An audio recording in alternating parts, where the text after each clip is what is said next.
Le cabinet sentait le vieux cuir et l'air stagnant. Le docteur Arnaud fixait l'homme assis en face de lui. Même posture légèrement voûtée, même regard fuyant, même voix grave, qui déroulait les mots avec une précision presque clinique. « Je rêve de vous, docteur. Chaque nuit, je suis derrière votre fauteuil. J'enfonce mes pouces dans votre gorge. Vous ne résistez pas. Vous me regardez. Et vous comprenez. » Arnaud avait noté la phrase, la main crispée sur son stylo. Ce n'était pas la première fois que ce patient, Elias, évoquait ce cauchemar récurrent. Mais cette fois, la description était trop vive. Le pouls du psychiatre avait sauté. Il avait refermé le carnet, inventé une urgence administrative, raccourci la séance. Les jours suivants, le rêve d'Elias s'était insinué dans les interstices de sa vie. Arnaud avait annulé ses rendez-vous, prétextant une fatigue nerveuse. Il s'était enfermé chez lui, rideau tiré, vérifiant chaque serrure, chaque ombre dans le couloir. Il savait que la transférence pouvait être violente, que l'esprit malade projetait ses démons sur celui qui tente de les soigner. Mais là, ce n'était plus de la théorie. C'était une menace palpable, suspendue dans l'air comme une lame invisible. Pourtant, Elias n'avait jamais franchi le seuil de son immeuble. Le patient vivait à l'autre bout de la ville, sous suivi médical strict. Quand la police a forcé la porte de l'appartement d'Arnaud, le silence avait déjà tout digéré. Le corps reposait près du bureau, les traits figés dans une expression qui n'était ni la peur ni la surprise, mais une forme étrange de reconnaissance. L'inspecteur Van a passé la scène au peigne fin. Aucune trace d'effraction, aucune lutte. Juste un agenda ouvert et une tasse de thé tiède. Le nom d'Elias y figurait.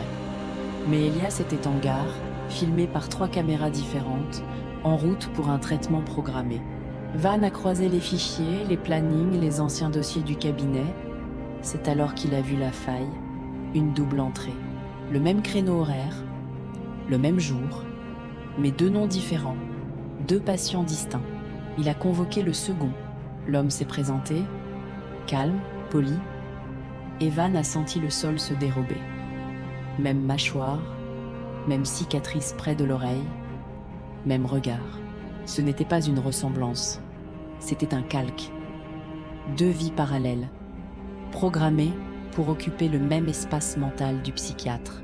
Arnaud, usé par des années d'écoute, avait fini par superposer les séances dans son propre esprit épuisé. Il avait vu Elias le matin, il avait vu le second, Julien, dans la foulée. Mais dans sa fatigue chronique, les 2 présences n'en formaient plus qu'un. Julien, lui, n'avait jamais parlé de meurtre. Il était venu parler de deuil, mais il connaissait Elias. Il partageait un groupe de parole. Un soir, Julien avait entendu Elias raconter son cauchemar. Il avait noté les détails et il avait décidé de les jouer. Non pas pour frapper, pour que le psychiatre se tue lui-même, rongé par une peur qu'il avait projetée sur le vide. Julien s'était présenté à l'heure convenue, avait souri, s'était assis dans le même fauteuil, avait repris les mêmes phrases, et Arnaud, déjà brisé par l'angoisse, avait cru voir le meurtrier de ses rêves entrer dans son salon. Le corps n'avait pas pu supporter le choc. Van a refermé le dossier. Aucune accusation ne pouvait tenir. Julien n'avait franchi aucune porte, il n'avait levé aucune main. Il avait simplement tendu un miroir et laissé le thérapeute y voir son propre effondrement. Arnaud n'avait pas été assassiné par un patient, il avait été consumé par l'écho de sa propre pratique. La dernière séance n'avait jamais eu lieu. Elle s'était jouée dans l'intervalle, dans le silence entre 2 battements de cœur. Et dans le cabinet désormais vide, le fauteuil en cuir gardait encore la forme de ceux qui s'y étaient assis. Merci d'avoir partagé ce cauchemar. À très vite, dans l'ombre du prochain secret,